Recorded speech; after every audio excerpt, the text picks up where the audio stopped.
वो जोगजीत कौन थे? ये वो परमात्मा है कबीर साहब, हमारे परम पुरुष। ये भिन्न भिन्न रूप बना के भिन्न भिन्न नामों से यहाँ आते हैं और अच्छी आत्माओं को मिलते हैं, उनको भक्ति से युक्त करते हैं।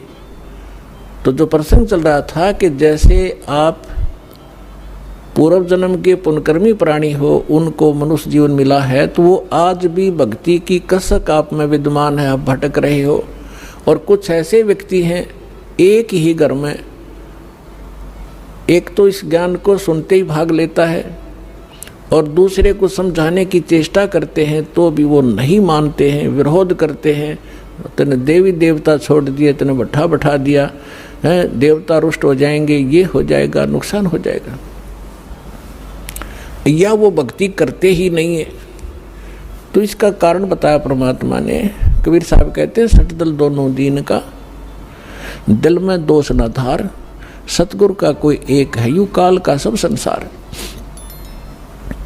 जैसे कोयल जो होती है, ये कोयल अपना अलग से घोंसला बनाकर अंडे नहीं पैदा करती, क्योंकि अलग से वो अंडे देती है तो कौवे उसको खा जाते अंडों को।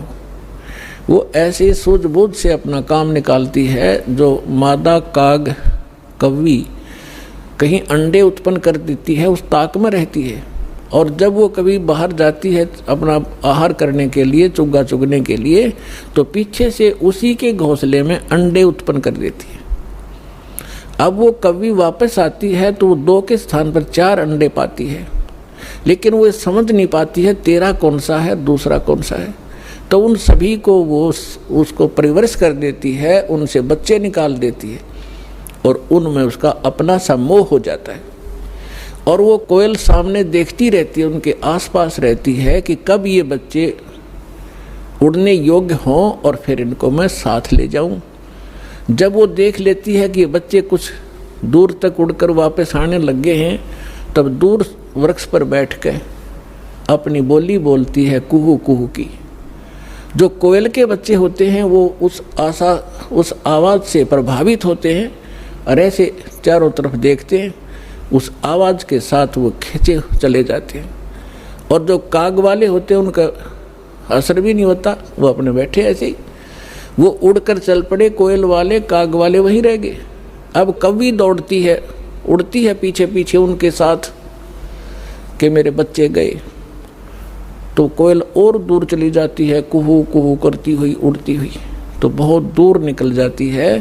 कौवी वापस आ जाती है कि कहीं पीछे ये बच्चे तो गए सो गए, कहीं पीछे वालों को हानि ना हो जाए, उनको छोड़कर वह वापस आ जाती है। तो कोयल वाले बच्चे अपनी माँ की बोली पहचान कर उसके साथ चले जाते हैं और काग वाले वहीं रह जाते हैं। घर घर के अंदर आज ऐसी स्थिति हो चुकी है। जो परमात्मा के पूर्व जन्म के संस्कारी हंस हैं, परमात्मा की इस बोली को, कोयल की बोली को सुनते ही फड़क गए और भाग लिए सतलोक आश्रम की ओर।